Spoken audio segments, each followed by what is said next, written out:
Les alliés russes abandonnent Poutine de tous côtés. Le pays est au bord de l'effondrement.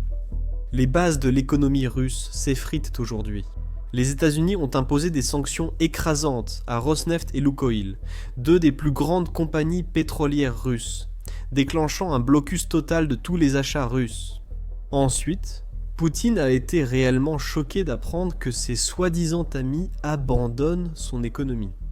La réaction des plus grands acheteurs de la Russie a été terrifiante.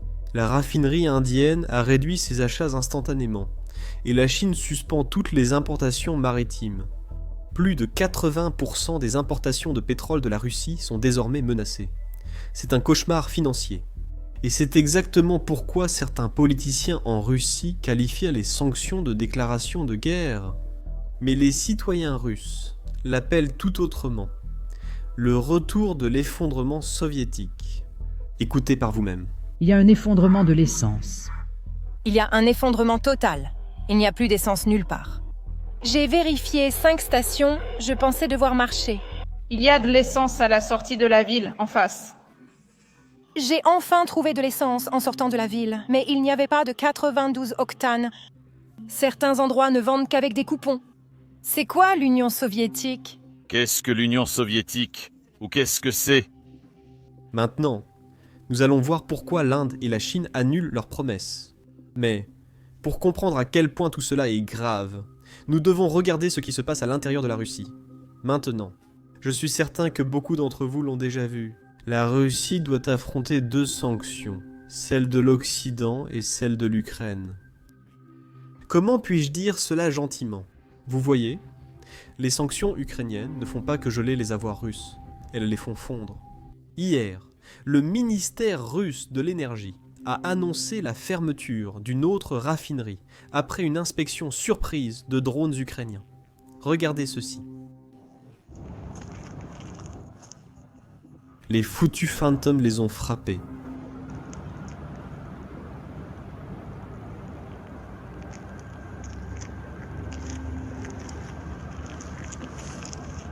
Si vous êtes un homme politique russe regardant cette vidéo, voyez le bon côté. Au moins, le nombre d'emplois de pompiers explose en Russie.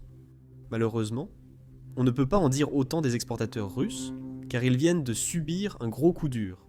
Il semble que l'Inde et la Chine ne vont pas se tenir côte à côte avec Poutine pour lutter contre les sanctions américaines. Ils ont décidé de se retirer, si tu vois ce que je veux dire.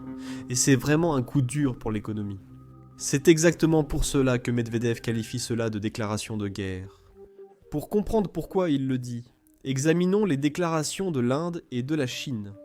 Commençons par la Chine, qui importe environ 47% du pétrole russe. Selon Reuters, les compagnies pétrolières d'État chinoises ont arrêté d'acheter du pétrole russe à cause des sanctions. Maintenant, c'est un peu plus compliqué, car la Chine ne suspend pas toutes les importations de pétrole. Ils ne suspendent que les importations maritimes, celles qu'ils reçoivent par navires et bateaux. Bien sûr, nous n'avons pas de données précises sur la quantité qu'ils importaient par oléoduc et la quantité qu'ils importaient par voie maritime. Parce qu'il s'agit de la Chine et de la Russie.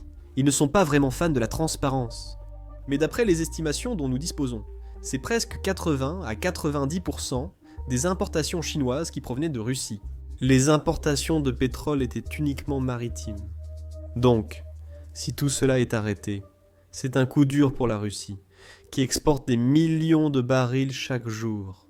Poutine va bientôt avoir du mal à payer ses soldats. Mais les problèmes ne s'arrêtent pas là. Vous voyez, la Chine était le plus grand acheteur. Mais le deuxième plus grand acheteur était l'Inde. L'Inde achetait environ 37% du pétrole russe. Eh bien, voici ce que disent maintenant les raffineries indiennes. Selon Bloomberg, les raffineurs indiens estiment que les sanctions américaines feront baisser le flux de pétrole russe. Nous avons de la chance car nous disposons de bien plus de données en provenance d'Inde que des 2 autres pays. Donc nous pouvons voir à quel point ces nouvelles sanctions jouent un rôle. Regardez ce graphique à l'écran. Depuis 2023 environ, 50% de tout le pétrole que l'Inde reçoit de la Russie provient des 2 raffineries que le président Trump a sanctionnées il y a seulement 2 jours. Rosneft et Lukoil. En fait, en 2025, ce chiffre dépassait 66%, donc plus des 2 tiers. Maintenant, je suppose que les raffineries indiennes ne veulent pas vraiment traiter avec ces entreprises qui sont sanctionnées. Et c'est là que je veux expliquer un peu quelle est la différence entre les nouvelles sanctions et les anciennes sanctions. Nous en avons déjà parlé en vidéo, consultez-les pour plus de détails. Mais pour résumer rapidement, les anciennes sanctions visaient vraiment le plafonnement des prix. Nous n'avons donc pas exclu le pétrole russe du marché mondial. Nous avons seulement dit que tout pays achetant du pétrole russe doit le faire sous le plafond de prix. Initialement, le plafond de prix était de 60 $, puis de nombreux pays européens l'ont réduit à 47 $. C'était comme laisser la Russie rouler sur une route, mais en limitant sa vitesse à 40 miles à l'heure. Tu ne peux pas dépasser cette limite. Mais ces nouvelles sanctions sont très différentes, et ce, de deux manières. Ce sont les premières sanctions annoncées par le président Trump et son administration depuis leur prise de fonction. Le deuxième point, c'est que ces sanctions ne plafonnent pas les prix. C'est un blocus total. Personne ne peut traiter avec cette entreprise, et cela ne concerne pas que l'achat de pétrole. Personne ne peut acheter du pétrole à cette entreprise sans risquer de sanctions. Mais le problème ne concerne pas que le pétrole. Toute entreprise ou tout pays qui a le moindre rapport avec ces pays court le même risque.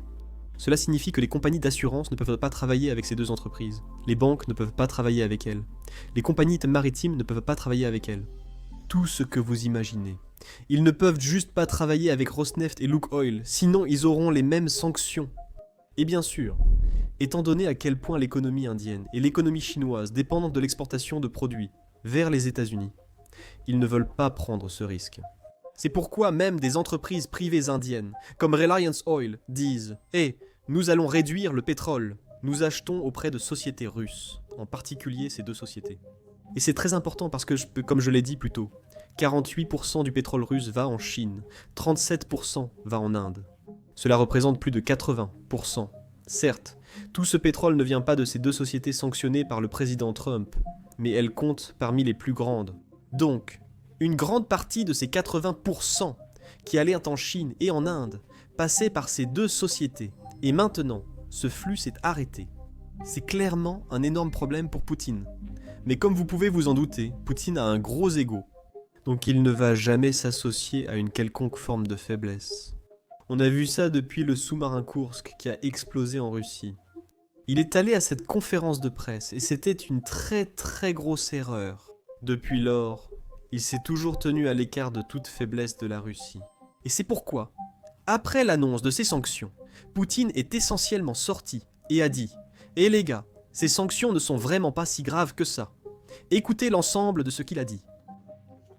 Maintenant, en ce qui concerne les nouvelles sanctions, tout d'abord, il n'y a rien de nouveau ici. Oui, elles sont de nature sérieuse pour nous.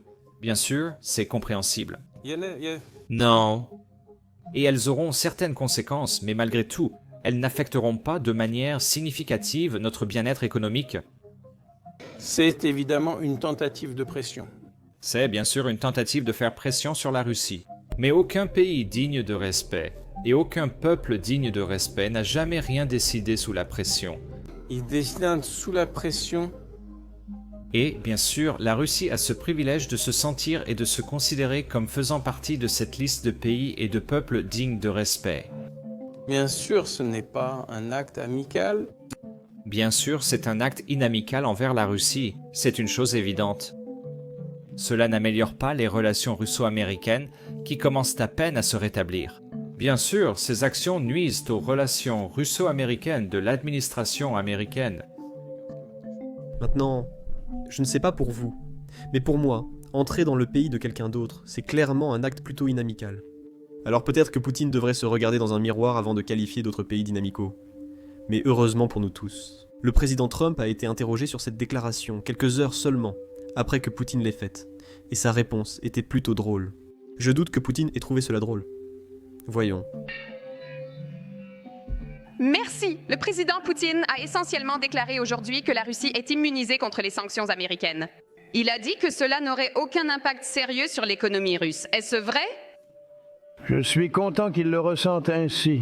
Je vous en reparlerai dans 6 mois. Voyons comment cela va se passer. Poutine répète toujours que tout va bien pour une raison. C'est parce qu'il a des chiens d'attaque qui parlent à sa place. Et ces chiens d'attaque sont activés chaque fois que la Russie commence à sentir la pression. Et c'est exactement ce qui se passe en ce moment.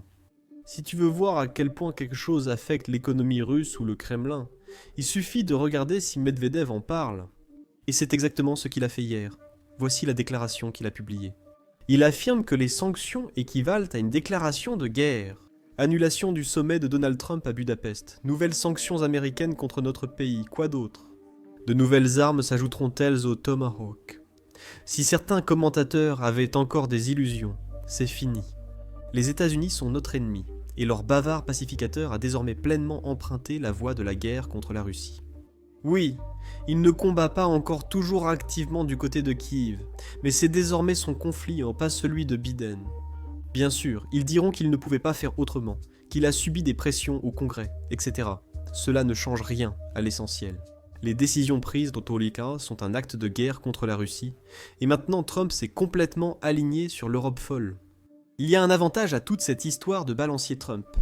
Il est possible de frapper avec diverses armes sur toutes les cachettes sans se retourner vers des négociations inutiles, pour obtenir la victoire exactement là où c'est seulement possible. Sur le terrain, pas derrière un bureau, détruire les ennemis, pas conclure des accords dénués de sens. Maintenant, je ne parle pas russe, donc peut-être que je me trompe. Mais d'après Poutine, d'après Medvedev et d'après le Parlement russe, ce qui se passe en Ukraine n'est pas une guerre, c'est une opération militaire spéciale. Malgré plus d'1 million de pertes, des dizaines de milliers de chars russes ont été détruits. Leur équipement date de l'époque soviétique, mais ce n'est pas une guerre. D'une certaine façon, les sanctions sont une déclaration de guerre. Est-ce que le mot « guerre » signifie la même chose en Russie qu'ici? Peut-être parce que je ne parle pas le Poutine, et que je ne comprends pas tout ça. Mais des commentaires comme ceux-ci montrent une chose. La Russie commence à être désespérée. La raison de ce désespoir est simple. L'économie est vraiment en difficulté. Même les médias russes en parlent.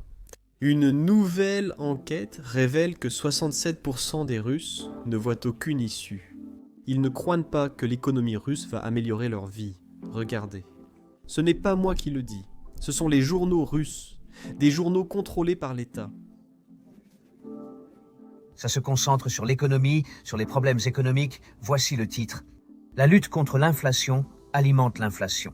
Le journal parle de l'activité d'investissement en Russie. La situation se détériore rapidement et la grande majorité des industries civiles réduisent leur production. Voici un exemple tiré de l'industrie automobile.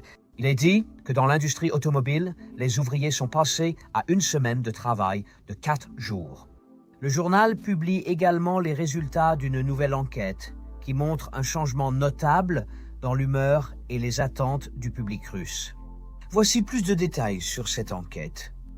Le journal indique qu'aujourd'hui, moins d'un tiers des Russes, soit 27%, ont l'espoir que la vie s'améliorera dans le pays au cours des 6 à 12 prochains mois.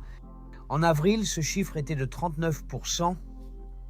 Commerce Sunday se concentre également sur l'économie. À la une, cette histoire. La demande de produits laitiers, surtout margarine et beurre, diminue. Cela est principalement dû à une hausse notable des prix en raison de l'inflation et de la pression des coûts. Et du chiffre d'affaires. Maintenant, comme je l'ai dit hier, les sanctions ne vont pas simplement faire s'effondrer l'économie russe du jour au lendemain. Croyez-moi, je veux la même chose, mais le monde ne fonctionne pas ainsi. Les sanctions ressemblent plus à un nœud coulant, et chaque fois qu'une nouvelle sanction est annoncée, le nœud se resserre de plus en plus sur l'économie russe. Cela ne signifie pas que l'économie a morte, mais qu'elle aura de plus en plus de mal à respirer. Je ne m'attends pas à ce que l'Inde et la Chine abandonnent le pétrole russe, car nous savons tous ce qui en découlerait. Après ces déclarations, Poutine va appeler des gens en Inde, des gens en Chine, et il va leur proposer une plus grande remise. Et si on regarde cela uniquement d'un point de vue financier, les deux pays, l'Inde et la Chine, vont faire leurs calculs, et ils vont dire « Hey, si tu peux nous donner peut-être 200% ou 300% de remise supplémentaire, ça vaut peut-être le risque d'être sanctionné par l'Occident, par les États-Unis. » Poutine est désespéré. Il lui faut de l'argent pour financer sa guerre et maintenir son économie de guerre. Donc il va leur accorder des remises de plus en plus importantes. Mais même dans ce cas, c'est une bonne chose parce que ses marges diminuent. Et les revenus que l'État russe tire de toutes les ventes de pétrole vont diminuer. Donc c'est clairement utile. N'oublions pas que, comme House, Poutine peut contourner les sanctions en offrant une plus grande remise, et les États-Unis peuvent en imposer de nouvelles, pour fermer toutes les failles qu'il exploite. Hier, l'Union européenne a annoncé un nouveau paquet de sanctions. Cette fois, L'Union européenne vise la flotte fantôme utilisée par Poutine pour expédier son pétrole à ses clients. Ainsi, dès qu'un de ces navires arrive dans un port, nous pouvons sanctionner ce port. Les sociétés portuaires sont donc plus prudentes pour autoriser l'accostage de ces navires dans leur port.